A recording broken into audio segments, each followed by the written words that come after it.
Eu começo por agradecer o convite da Apicer e da Asher Consulting e, em especial, a Apicer cumprimentar na pessoa do seu presidente, o Sr. José Sequeira. É um prazer voltar aqui a estar perante este auditório e juntamente com o meu colega Adélio, cuja reputação é inexistível e acabou de nos provar isso. A minha abordagem é uma abordagem essencialmente económica, totalmente diferente, por exemplo, quando falamos em termos de energia e alternativas energéticas, nós economistas pensamos logo que elas são complementares, quer dizer, o preço, produção e transporte, ou custo de produção e transporte, são apenas uma componente, mas a componente impostos e taxas, essas são muitíssimo importantes e, portanto, passíveis, eventualmente, também de serem dialogadas e trabalhadas. Eu passaria já, então, à apresentação. Basicamente, esta intervenção visa o quê? Visa traçar um panorama do que são os 5 subsetores e a performance dos 5 subsetores da cerâmica, em termos económicos, em termos ambientais e em termos energéticos, que aparentemente é bastante boa, mas depois tentar identificar qual é o tipo de exposição ao risco perante um novo enquadramento ambiental e a legislação que já saiu e que vai sair, não é? E que vai sair e entrará em vigor rapidamente, para tentar, digamos assim, colocar os pés no chão e saber, ok, é com isto que nós lidamos, o que é que temos aqui, que problemas é que temos, onde devemos apostar mais forte, onde devemos dialogar mais, onde é que devemos ter mais atenção em termos de estratégia, em que subsetores? Ora bem, é basicamente isto, e com isto eu passaria de imediato à apresentação. Basicamente, nós, quando falamos de reindustrialização, nós o que estamos agora é a pensar em termos de economia circular. Por outro lado, isso pressupõe que a indústria tenha uma leitura ampla do ecossistema e, em termos concretos, vejamos, nada disto deve ser desligado do contexto estratégico, do contexto de negócio, do contexto estratégico, porque tudo deve estar integrado, portanto, qualquer opção ou novo enquadramento regulatório ambiental e energético tem que estar sujeita à capacidade da indústria se reconverter, mas para isso é preciso vender. Para isso é preciso reduzir os seus custos e é preciso vender. E vender está cada vez mais difícil. E porquê? Porque cada vez é mais necessário entendermos as tendências do mercado, cada vez é mais complicado e há instrumentos cada vez mais finos, mais sofisticados de percepcionar e identificar as drivers da procura. Depois, a realidade específica de cada cliente, cada vez mais.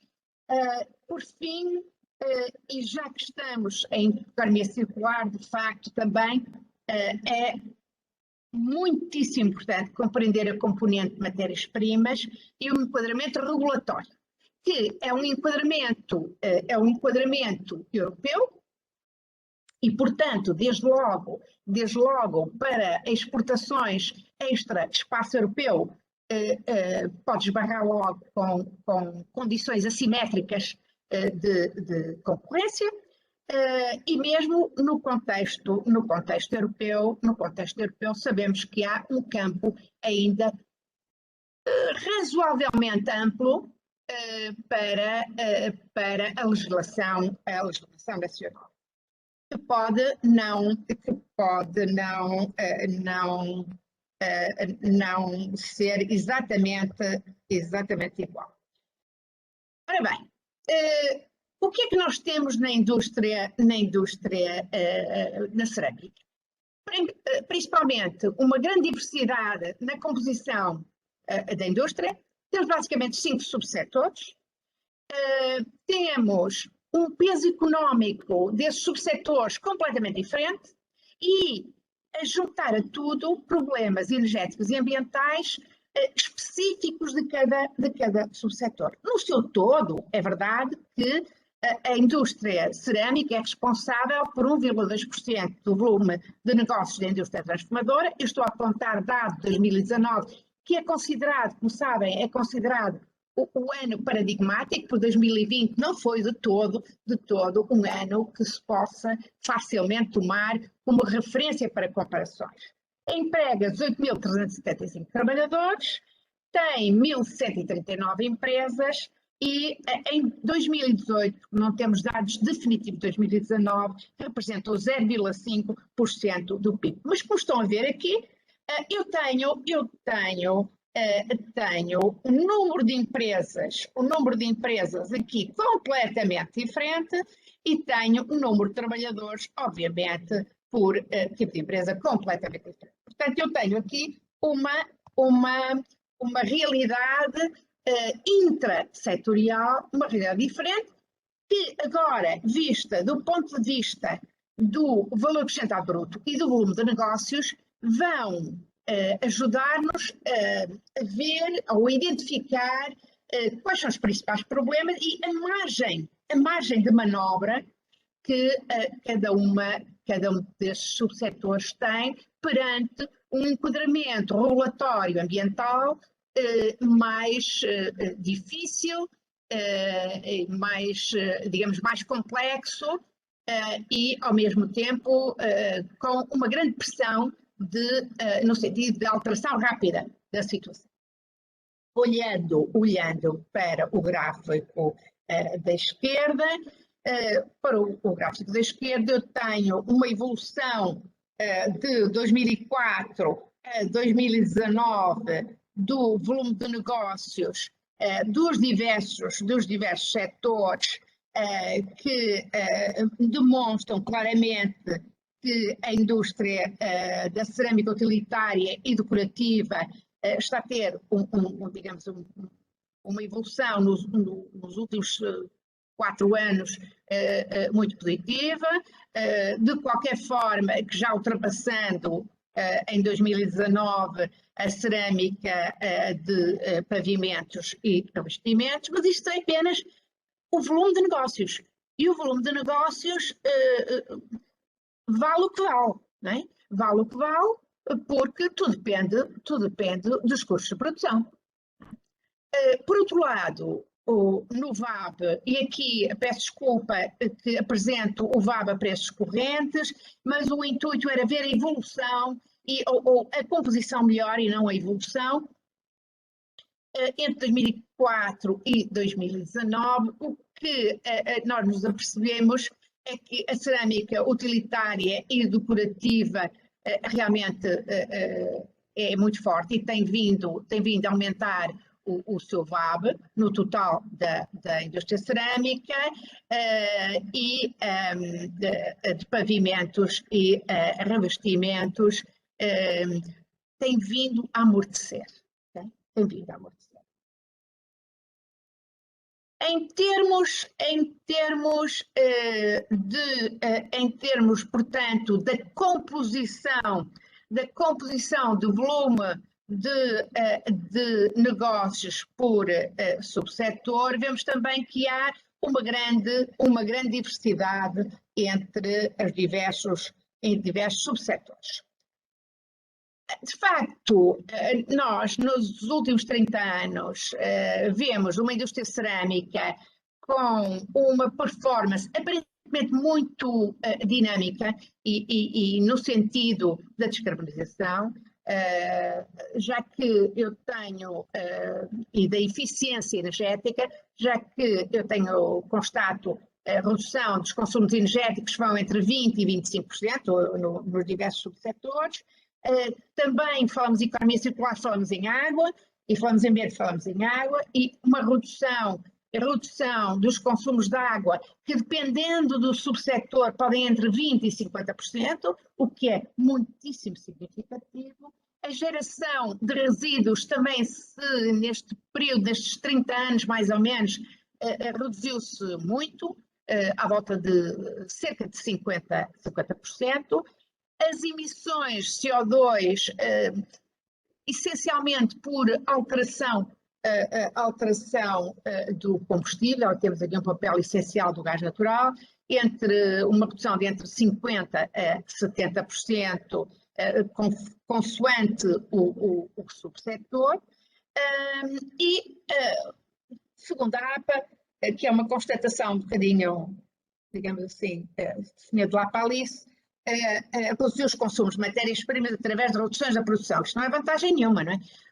A vantagem é a redução de matérias-primas para o mesmo volume de produção, ou seja, ganhos de eficiência em termos de consumo de matérias-primas. E a economia circular aponta nesse sentido e novas regras apontam nesse sentido. Em termos de consumo total de energia para a cerâmica, vista a cerâmica como um todo, de facto poderíamos ficar impressionados, porque a partir digamos, da introdução do gás natural, nós temos, a partir aqui de 2010, 2011, nós temos uma redução do consumo total de energia muito significativa.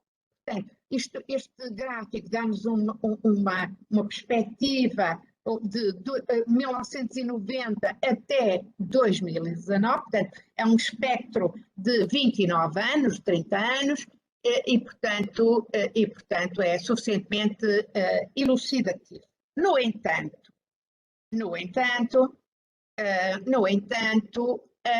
devemos ir mais fundo e não nos devemos satisfazer com esta observação da diminuição dos consumos de energia na cerâmica como um todo. É preciso olhar também para os tipos de energia e evolução do consumo dos tipos de energia. Ora, o que nos surpreende aqui não é o gás natural, obviamente. O que nos surpreende aqui é que o total de eletricidade continua muito baixo e, por outro lado, as renováveis sem eletricidade desce bruscamente, claro, substituída pelo gás natural, essencialmente a partir de 2011. O que é que isto poderá indiciar? Várias coisas.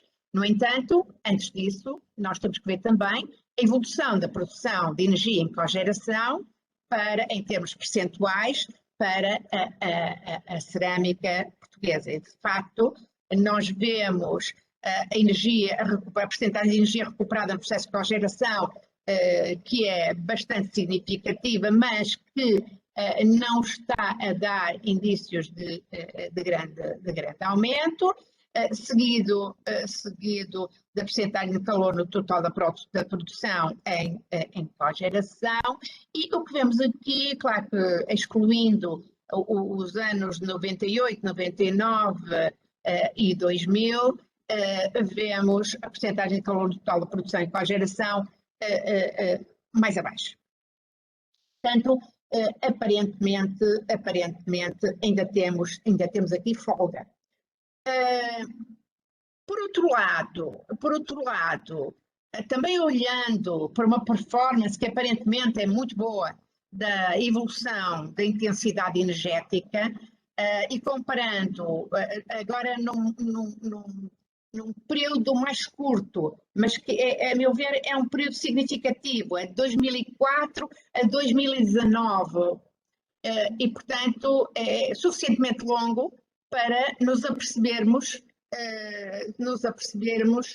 do que está a passar. Obviamente que temos que aqui ter muitos cuidados na leitura, porque atravessamos aqui 2011, 2012, 2013, até mesmo 2014, mas principalmente 2011, 2012, 2013, que como nós sabemos, anos muito complicados, em que o crescimento económico, a economia entrou em recessão e houve uma recessão nos próprios países objeto das exportações portuguesas. Portanto, temos que ler isto com muito cuidado, não é? Muito cuidado.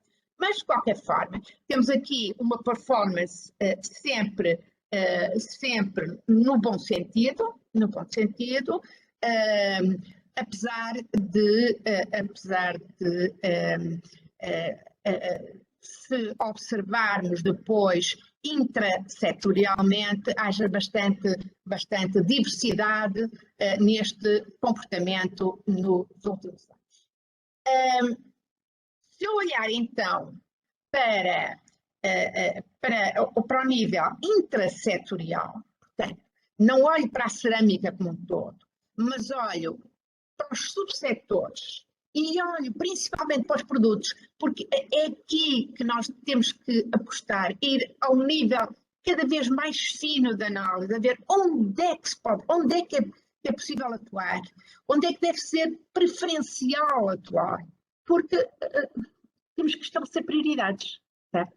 Ora bem, em termos da cerâmica estrutural, temos o tijolo e a telha ou tijolo face à vista.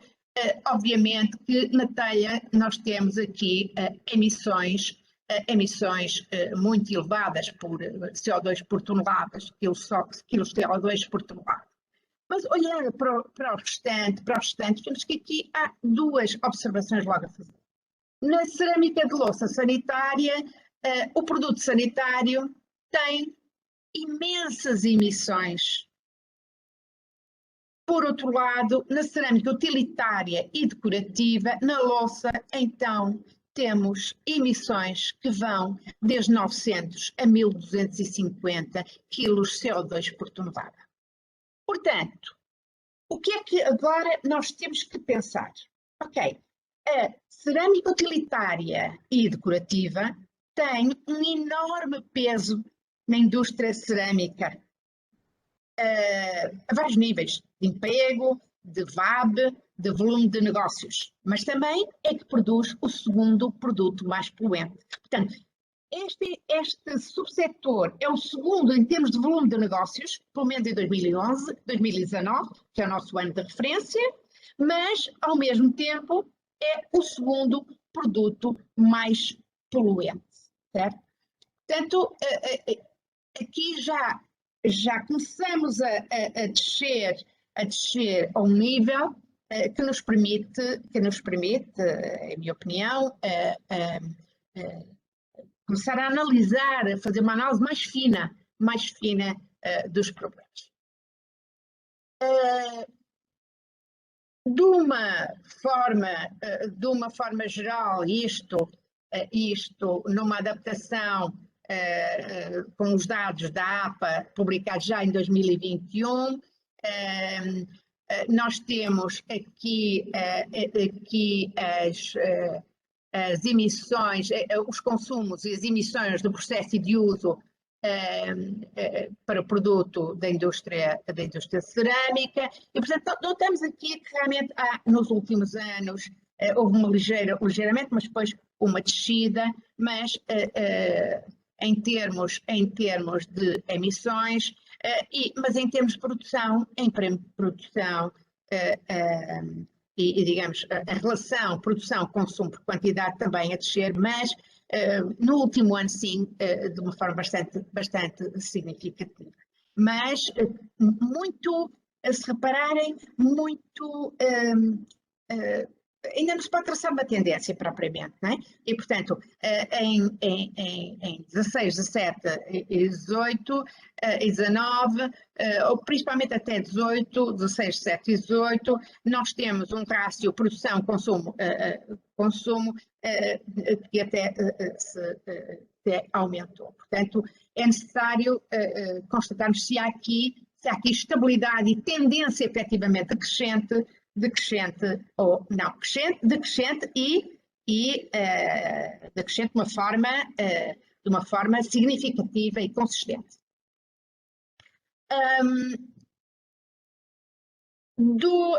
A partir também dos dados da DAPA, estão aqui as emissões totais, também dados que eu e a Rita Belos construímos a partir dos dados da APA.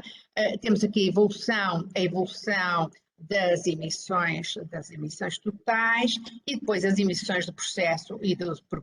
Portanto, estamos a ver que realmente há aqui uma diminuição, mas há uma grande, de uma forma geral, bastante estabilidade, não é? Bastante estabilidade, aliás, aqui, bastante estabilidade. Portanto, parece que em termos de tendência, parece que há aqui uma espécie de stand-by, não é? E, portanto, que terá que ser confirmado. Em termos da intensidade carbónica, é outro gráfico que pode impressionar, porque se eu comparar 2004 a 2011, desculpem, 2019, eu falei em crise e, portanto, lembrei-me logo do ano 2011, eu peço desculpa.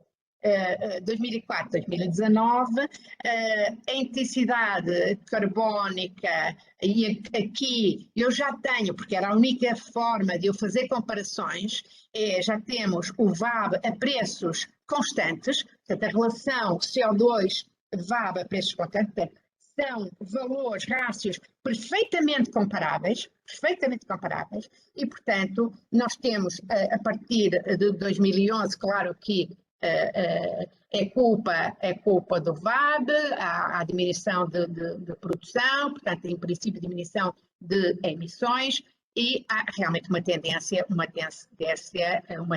decrescente. Mas, mesmo assim, com muita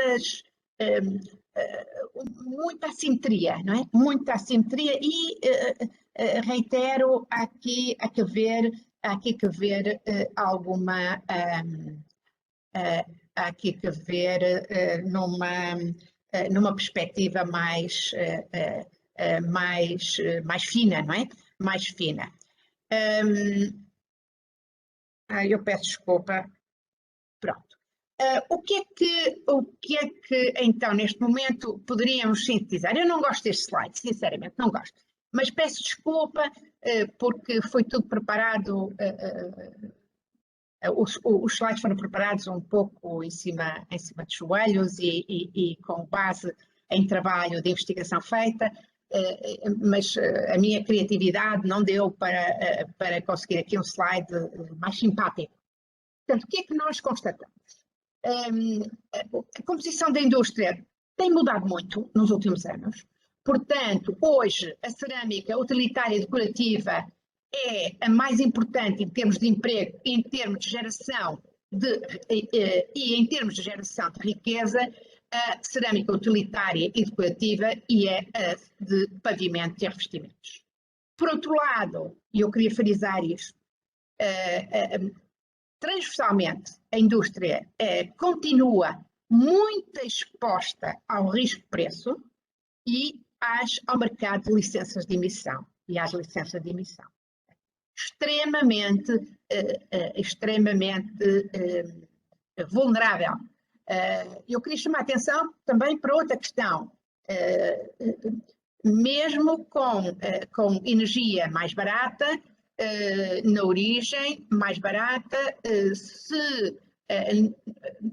continuando com um nível fiscal muito elevado, que penso que deverá ser, não é? E, porque em termos estruturais e não apenas conjunturais, os orçamentos de Estado vão precisar. E por outro lado, nós temos que ter sempre as taxas de transporte e distribuição que são reguladas, portanto são setores regulados no transporte de energia e sabemos também que está dependente, há uma componente que não é uma componente técnica, que está dependente da gestão do sistema. E, portanto, de componentes que não são meramente técnicas e, portanto, isso vai encarecer. Portanto, estas tarifas irão sempre encarecer. Por outro lado, o que é que se tem visto é que, embora a utilização da biomassa seja considerada uma alternativa, mas de facto não se verificou essa substituição, em parte pela estrutura fundiária, em parte pelas necessidades específicas de cada subsetor. Portanto, há aqui especificidades dentro de cada setor que nós não podemos pensar só na cerâmica em todo, não é? Temos que descer fundo em termos de cada setor. Por outro lado, o hidrogênio. Isto vendo o que o meu colega Délio brilhantemente apresentou. O problema é incerteza em termos de preços da energia e o comportamento, não só do hidrogênio, mas também o comportamento tendencial dos preços das licenças de emissão. Portanto, de certeza que a situação se vai agravar, mas há uma dose substancial de incerteza. E perante a incerteza é o risco que não pode ser quantificado, mas que nós tratamos como se fosse risco. Portanto, tem que ser assumido em termos de projetos. Todo projeto de investimento deve assumi-lo e deve assumir cenários que podem não ser necessariamente simpáticos. E, portanto, apesar da performance da indústria cerâmica, que pode ser considerada uma boa performance, porque vemos que em termos energéticos, em termos ambientais, como um todo, a indústria cerâmica se tem comportado bastante bem,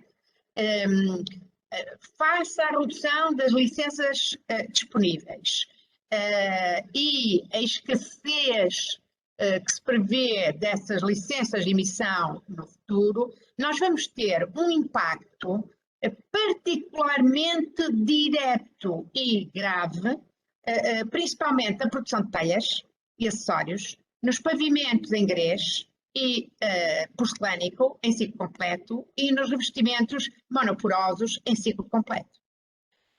Atualmente, das empresas abrangidas pelo comércio de licença de emissão, cerca de metade de facto são da cerâmica, mas, atenção, é que o subsetor da cerâmica utilitária e decorativa não está abrangida.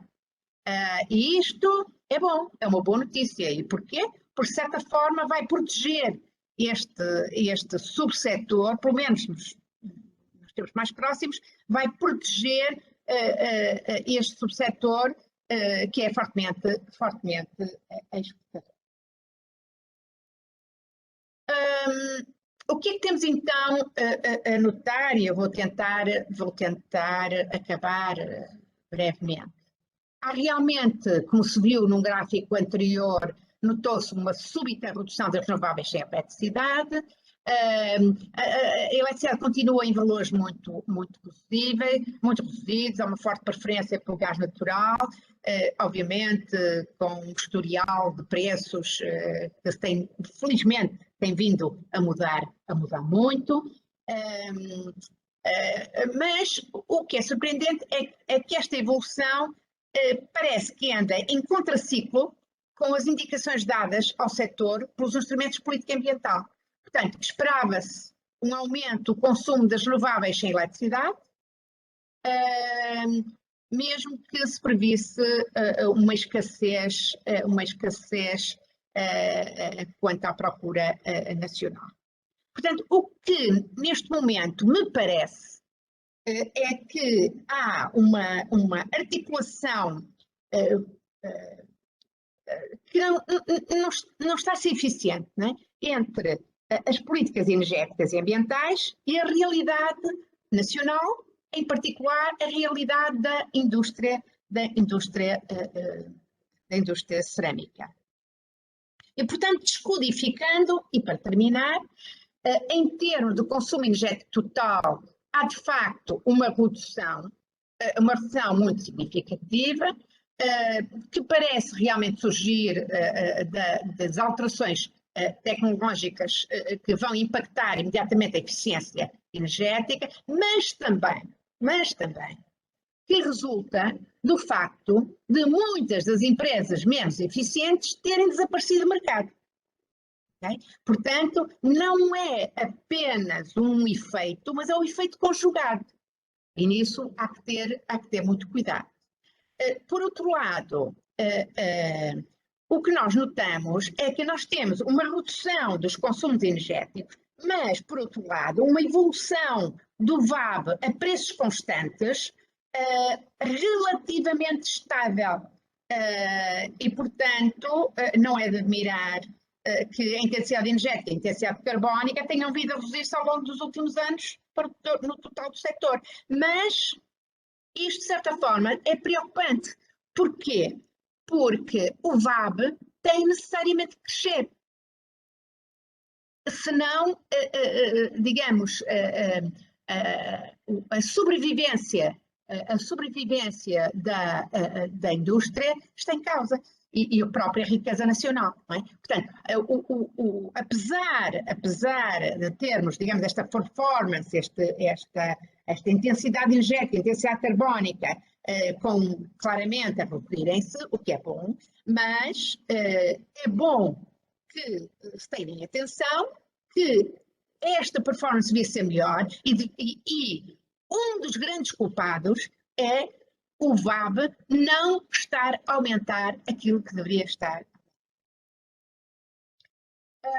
Portanto, finalizando, acho que é preciso uma atuação cada vez mais próxima da indústria ou da associação que reúne os interesses da indústria cerâmica e do vidro, que é ainda mais complicado.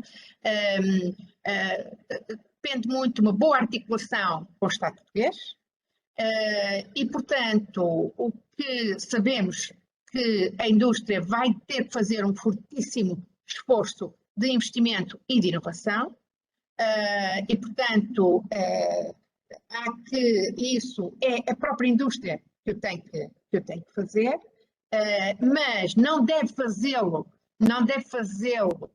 sem como dizem os franceses, fazer uma avaliação, uma análise ciblée, quer dizer, focada na inovação de produtos e, portanto, tentar apanhar mais valor acrescentado. Por outro lado, tem que haver uma articulação melhor e portanto, a APICER está na melhor das posições para isso, uma articulação melhor entre as políticas energéticas e ambientais e a realidade do setor. Portanto, até por timings, por uma análise dos apoios, que podem ser apoios de diversos níveis, fiscais, de todo tipo, de apoios, mas também de exigências, obviamente, que não são como um todo, mas eventualmente estão mais focados nos subsetores que precisam de se reajustar mais rapidamente ou que estão numa situação muito mais perigosa. E, por outro lado, o que tem a ver com o primeiro ponto, a cerâmica portuguesa tem que continuar a tentar melhorar o seu posicionamento no mercado internacional. Eu sei que a concorrência é muito grande, a concorrência é feroz, mas é através da inovação e até da forma como se constroem os modelos de negócio, e hoje o modelo de negócio tem que estar construído com aquilo que vimos logo no primeiro slide, portanto, atendendo às tendências, atendendo à identificação do que o cliente quer, aos principais drivers da procura, portanto, cada vez o modelo de negócio tem que ser mais atento a pequenas coisas, não é? A pequenas, não são pequenas, depois de ter pequenas, mas características muito específicas, o que exige um esforço, digamos assim, brutal da indústria, vai exigir um esforço brutal da indústria. E pronto, agradeço a atenção, estou disponível para qualquer questão que me queiram colocar.